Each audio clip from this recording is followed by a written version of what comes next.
দিনহাটার ক্রীড়াপ্রেমী মানুষের দাবি মেনে অবশেষে সংহতি ময়দানে ১২০০ আসন বিশিষ্ট গ্যালারি নির্মাণের কাজের সূচনা হলো।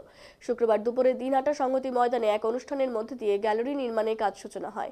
এই অনুষ্ঠানে উপস্থিত ছিলেন উত্তরবঙ্গ উন্নয়ন মন্ত্রী উদয়ন গুহ, এছাড়াও দিনহাটা পৌরসভার চেয়ারম্যান অপর্ণা দে নন্দী, ভাইস চেয়ারম্যান সাবির শাহ চৌধুরী, ক্রীড়াবিদ চন্দন সেনগুপ্ত, শ্যামল ধর, উত্তরবঙ্গ উন্নয়ন দফতরের কার্যনির্বাহী আধিকারিক সমিত তালুকদার সহ আরও অন্যান্যরা।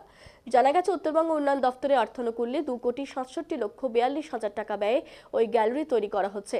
পাশাপাশি তৈরি করা হবে টয়লেট ব্লক এবং অফিস রুম। আগামীতে সেই অফিস রুম দিনহাটা মহকুমা ক্রীড়া সংস্থার হাতে তুলে দেওয়া হবে বলে এদিন এই অনুষ্ঠান মঞ্চ থেকে মন্ত্রী উদয়ন গুহ জানিয়েছেন।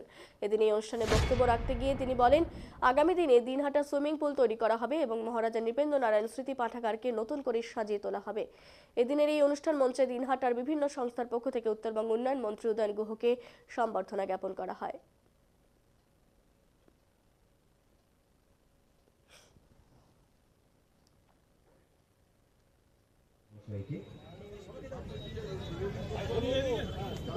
বরণ করে নিচ্ছি কাউন্সিলর যারা উপস্থিত রয়েছেন তাদের প্রত্যেককে।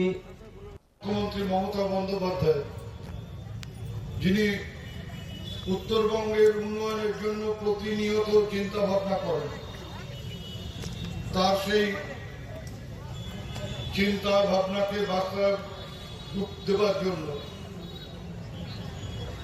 উত্তরবঙ্গ উন্নয়ন দপ্তরের আর্থিক সহায়তায় দিনহাটার সংহতি ময়দানে ২,৬৭,৪২,০০০ টাকা খরচ করে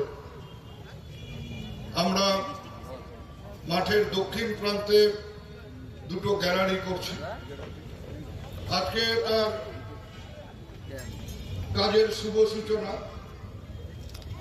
সেই অনুষ্ঠানে মঞ্চে উপস্থিত আছেন দিনহাটা পৌরসভার চেয়ারপারসন শ্রীমতী অপর্ণা দে নন্দী,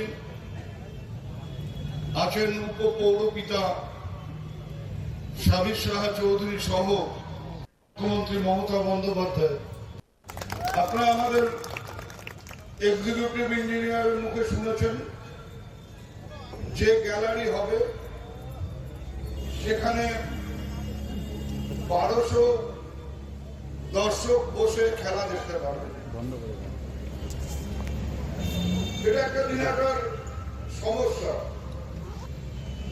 যে দিনহাটায় আলাদা করে কোনো খেলার মাঠ নেই। খেলা, মেলা, সভা, যে কোনো উৎসব সবকিছু এই মাঠে। কয়েকদিন আগে আমি দিনহাটা যে প্রস্তাবিত স্টেডিয়াম সেটা পরিদর্শন করেছিলাম। সেদিন যারা পরিকল্পনা করেছিলেন ওখানে স্টেডিয়াম করবার, তারা জায়গা পেয়েছেন, স্টেডিয়াম করবার চিন্তা ভাবনা করেছিলেন, কিন্তু এটা ভাবেননি যে স্টেডিয়ামে মানুষ যাবে কি করে। স্টেডিয়ামে যাওয়ার যে রাস্তা এতটাই সংকীর্ণ যে দুটো টোটো পাশাপাশি সেখানে যাতায়াত করতে পারে। কাজেই ওই মাঠকে বড় স্টেডিয়ামে রূপান্তরিত করা ভবিষ্যতে আরো একটা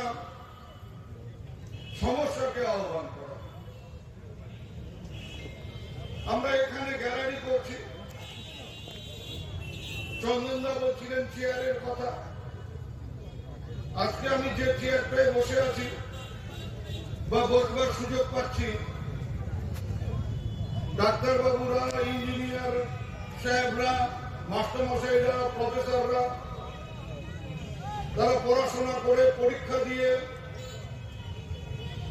তাদের নিজেদের মেধার কারণে সেই চেয়ারটা পান। আমি যে চেয়ারটা পেয়েছি সেটা দিনহাটার মানুষের শুভেচ্ছা, তাদের আশীর্বাদে পেয়েছি। যতদিন সেই শুভেচ্ছা আশীর্বাদ থাকবে হয়তো চেয়ারটাও ততদিন থাকতে পারে।